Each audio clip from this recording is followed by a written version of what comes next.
वध। पांडवों को मत्स्य नरेश विराट की राजधानी में निवास करते हुए 10 माह व्यतीत हो गए। सहसा एक दिन राजा विराट का साला कीचक अपनी बहन सुदेशना से भेंट करने आया। जब उसकी दृष्टि द्रौपदी पर पड़ी तो वह काम पीड़ित हो उठा और सैरंध्री यानी द्रौपदी से एकांत में मिलने के अवसर की ताक में रहने लगा। द्रौपदी भी उसकी कामुक दृष्टि को भाप गई। द्रौपदी ने महाराज विराट एवं महारानी सुदेशना से कहा भी कि कीचक मुझ पर कुदृष्टि रखता है। मेरे 5 गंधर्व पति है, एक न एक दिन वे कीचक का वध कर देंगे। किंतु उन दोनों ने द्रौपदी की बात की कोई परवाह नहीं की। लाचार होकर एक दिन द्रौपदी ने भीमसेन को कीचक की कुदृष्टि तथा कुविचार के विषय में बता दिया। द्रौपदी के वचन सुनकर भीमसेन बोले, हे द्रौपदी, तुम उस दृष्ट कीचक को अर्धरात्रि में नृत्यशाला मिलने का संदेश दे दो। नृत्यशाला में तुम्हारे स्थान पर मैं जाकर उसका वध कर दूंगा। सैरंध्री ने बल्लभ यानी भीमसेन की योजना के अनुसार कीचक को रात्रि में नृत्यशाला में मिलने का संकेत दे दिया। द्रौपदी के इस संकेत से प्रसन्न कीचक जब रात्रि को नृत्यशाला में पहुंचा तो वहां पर भीमसेन द्रौपदी की एक साड़ी से अपना शरीर और मुंह ढककर वहां लेटे हुए थे। उन्हें सैरंध्री यानी द्रौपदी समझकर कमित तेजित कीचक बोला, हे प्रियतमे, मेरा सर्वस्व तुम पर न्यौछावर है। अब तुम उठो और मेरे साथ रमण करो।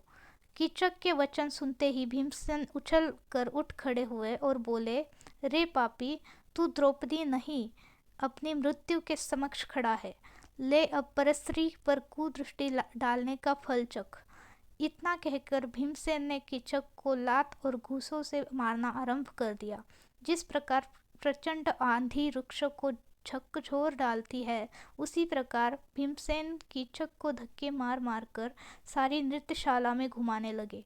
अनेक बार उसे घुमा घुमा कर पृथ्वी पर पटकने के बाद अपने भुजाओं से उसके गर्दन को मरोड़कर उसे पशु की मौत मार डाला। उसकी उस दुर्गति को देखकर द्रौपदी को अत्यंत संतोष प्राप्त हुआ।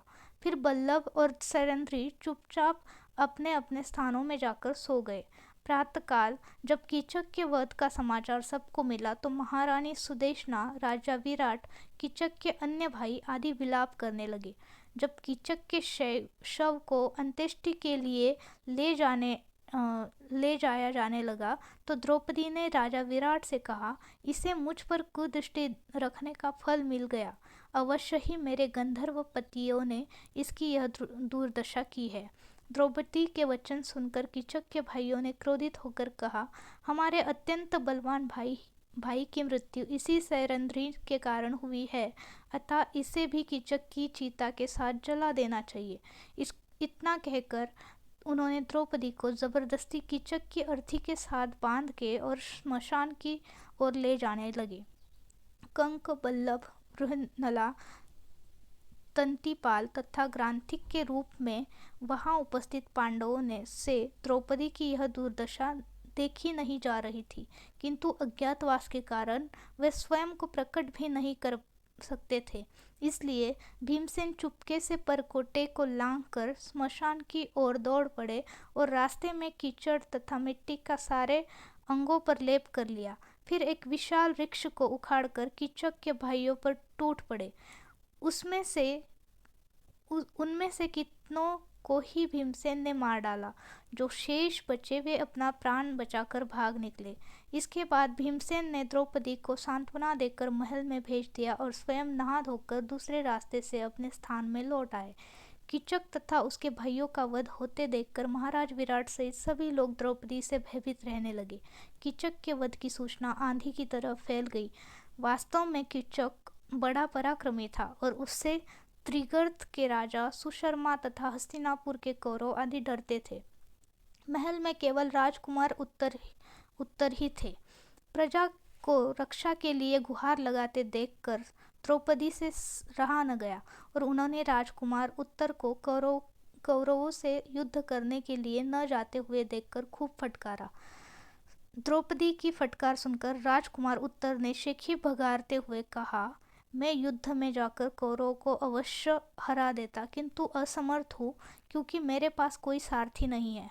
उसकी बात सुनकर द्रौपदी ने कहा, राजकुमार रोहनला बहुत निपुण सारथी है और वह कुंती पुत्र अर्जुन का सारथी रह उन कुंती पुत्र अर्जुन की सारथी रह चुकी है। तुम उसे अपना सारथी बनाकर युद्ध के लिए ले जाओ। अंततः राजकुमार उत्तर रोहनला को सारथी बनाकर युद्ध के लिए निकला। उस दिन पांडवों के अज्ञातवास का समय समाप्त हो चुका था तथा उनके प्रकट होने का समय आ चुका था। उर्वशी के शापवश मिली अर्जुन की नपुंसकता भी खत्म हो चुकी थी। अतः मार्ग में अर्जुन ने उस स्मशान के पास, जहाँ पांडवों ने अपने अस्त्र शस्त्र छुपाए थे, रथ रोका और चुपके से अपने हथियार ले लिए। जब उनका रथ युद्ध भूमि में पहुंचा तो कौरवों की विशाल सेना और भीष्म, द्रोण, कर्ण, अश्वत्थामा, दुर्योधन आदि पराक्रमी योद्धाओं को देखकर राजकुमार उत्तर अत्यंत घबरा गया और बोला, रोहनला, तुम रथ वापस ले चलो, मैं इन योद्धाओं का मुकाबला नहीं कर सकता। रोहनला ने कहा, हे राजकुमार, किसी भी क्षत्रिय पुत्र के लिए युद्ध में पीठ दिखाने से तो अच्छा है कि वह युद्ध में वीर गति प्राप्त कर ले। उठाओ अपने शस्त्र अस्त्र और युद्ध करो। किंतु राजकुमार उत्तर पर रोहनला के वचनों का कोई प्रभाव नहीं पड़ा और वह रथ से कूदकर भागने लगा। इस पर अर्जुन, वही रोहनला है, ने लपक कर उसे पकड़ लिया और कहा, राजकुमार, भयभीत होने की आवश्यकता नहीं है। मेरे होते हुए तुम्हारा कोई भी कुछ नहीं बिगाड़ सकता। आज मैं तुम्हारे समक्ष स्वयं को प्रकट कर रहा हूँ। मैं पांडुपुत्र अर्जुन हूँ और कंक, युधिष्ठिर, बल्लभ, भीमसेन, तंतीपाल, नकुल तथा ग्रांथिक सहदेव है। अब मैं इनसे युद्ध करूँगा। तुम अब इस रथ की बागडोर संभालो। यह वचन सुनकर राजकुमार उत्तर ने गदगद होकर अर्जुन के पैर पकड़ लिया कि देवदत्त शंख की ध्वनि रणभूमि में गूंज उठी। उस विशिष्ट ध्वनि को सुनकर दुर्योधन भीष्म से बोला, पितामह, यह तो अर्जुन के देवदत्त शंख की ध्वनि है। अभी तो पांडवों का अज्ञातवास समाप्त नहीं हुआ है। अर्जुन ने स्वयं को प्रकट कर दिया, इसलिए अब पांडवों को पुनः 12 वर्ष का वनवास और 1 वर्ष का अज्ञातवास भोगना होगा। दुर्योधन के वचन सुनकर भीष्म पितामह ने कहा, दुर्योधन, कदाचित तुम्हें ज्ञात नहीं है कि पांडव काल की गति जानने वाले हैं। बिना अवधि पूरी किए अर्जुन कभी सामने नहीं आ सकता। मैंने भी गणना कर लिया है कि पांडवों के अज्ञातवास की अवधि पूर्ण हो चुकी है। दुर्योधन एक दीर्घ निश्वास छोड़ते हुए बोला, अब जब अर्जुन का आना निश्चित हो चुका है तो पितामह, हमें शीघ्र ही व्यूह रचना कर लेनी चाहिए। इस पर भीष्म ने कहा, वत्स, तुम 1/3 सेना लेकर गौओं के साथ विदा हो जाओ। शेष सेना को साथ लेकर हम लोग यहाँ पर अर्जुन से युद्ध करेंगे। भीष्म पितामह के परामर्श के अनुसार दुर्योधन गौओं को लेकर 1/3 सेना के साथ हस्तिनापुर की ओर चल पड़ा। यह देखकर दुर्योधन रणभूमि से लौटकर जा रहा था। अर्जुन ने अपना रथ दुर्योधन के पीछे दौड़ा दिया और भागते हुए दुर्योधन को मार्ग में ही घेर कर अपने असंख्य बाणों से उसे व्याकुल कर दिया। अर्जुन के बाणों से दुर्योधन के सैनिकों के पैर उखड़ गए और वे पीठ दिखाकर भाग गए। सारी गौवें भी रंभाती हुई विराट नगर की ओर भाग निकली। दुर्योधन को अर्जुन के बाणों से घिरा देखकर कर्ण, द्रोण, भीष्म आदि सभी वीर उसकी रक्षा के लिए दौड़ पड़े। कर्ण को सामने देखकर अर्जुन के क्रोध का पारावार न रहा। उन्होंने कर्ण पर इतने बाण बरसाए कि उसके रथ, घोड़े, सारथी सभी नष्ट भ्रष्ट हो गए और कर्ण भी मैदान छोड़कर भाग गया। कर्ण के चले जाने पर भीष्म और द्रोण एक साथ अर्जुन पर बाण छोड़ने लगे, किंतु अर्जुन अपने बाणों के बीच में ही उनके बाणों के टुकड़े टुकड़े कर देते थे।